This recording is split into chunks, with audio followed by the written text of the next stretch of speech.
आज तक संसार में अनेक विशिष्ट व्यक्तियों की जीवन कहानियाँ लिखी गई हैं, परंतु इस लेखमाला में एक ऐसे अनोखे मानव का जीवन वृत्तांत दिया गया है जिसके जीवन में एक अनुपम और अद्भुत परिवर्तन आया और जिसने अपने जीवन को संपूर्ण रीति से प्रभु के अर्पण करके प्रभु से सर्वस्व पा लिया।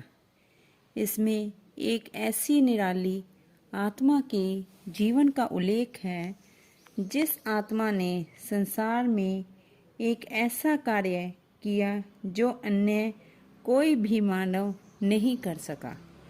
यह जीवन कहानी क्या है?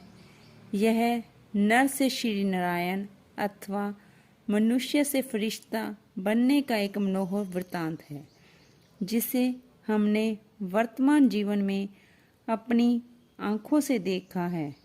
इस जीवन कहानी के साथ संसार के इतिहास के बहुत ही महत्वपूर्ण वृत्तांत जुड़े हुए हैं और इसके एक भाग के साथ स्वयं दुखहर्ता सुखकर्ता परम पिता परमात्मा के भी दिव्य चरित्र संबद्ध हैं। इसमें वर्णित वृत्तांतों ने संसार को एक नया दिशा निर्देश दिया और अनेक नर नारियों के जीवन को महान बनाया। अतः स्वाभाविक है कि इस जीवन कहानी को पढ़ने से मनुष्य के जीवन को एक नया मोड़ मिलता है और सच्ची शांति तथा अपार आनंद की अनुभूति की चाबी उसके हाथ लग जाती है। बात सन 1936-37 की है। तब सिंध में हिंदू समाज की धार्मिक दशा बहुत ही बिगड़ चुकी थी।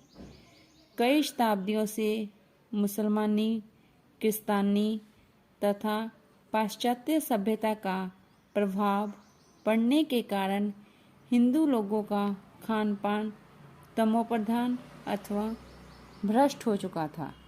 शराब और मांसाहार का आम रिवाज था।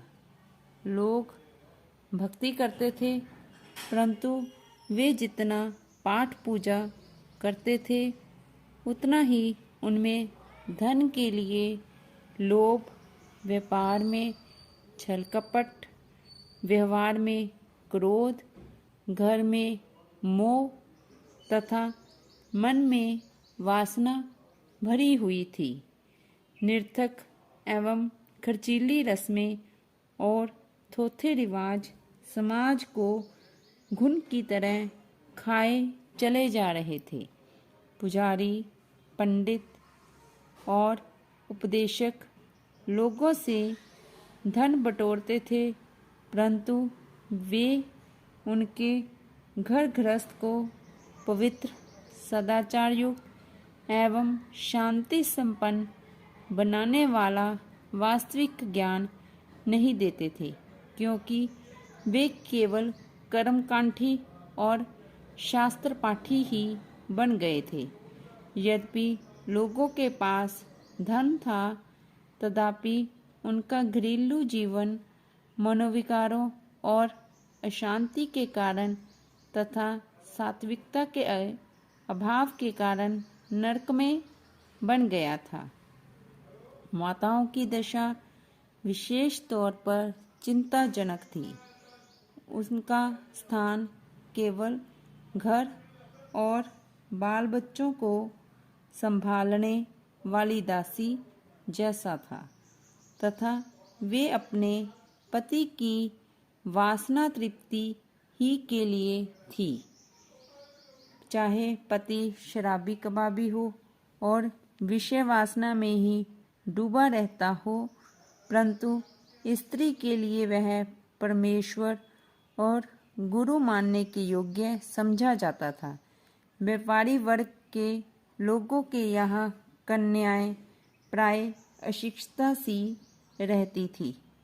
और माताएं प्राय बड़े बड़े घूंटों में मुंह छिपाकर शादी आदि रस्मों में सम्मिलित होती थी, या तो वे प्राय घर की चारदीवारी में विचित्र वेशभूषा में ही रहती सहती थी। उन्हें पुरुषों के बाएं पांव की एड़ी माना जाता था।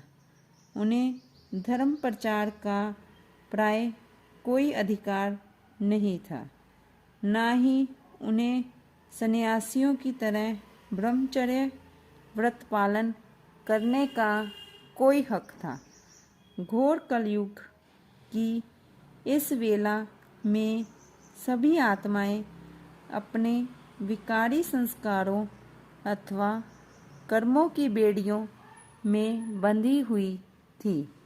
सभी लोग अज्ञान निद्रा से मूर्छित हुए पड़े थे और कहीं भी प्रकाश की एक किरण भी दिखाई नहीं देती थी। ब्रह्मा की रात्रि का वह अत्यंत अंधकारमय पल था।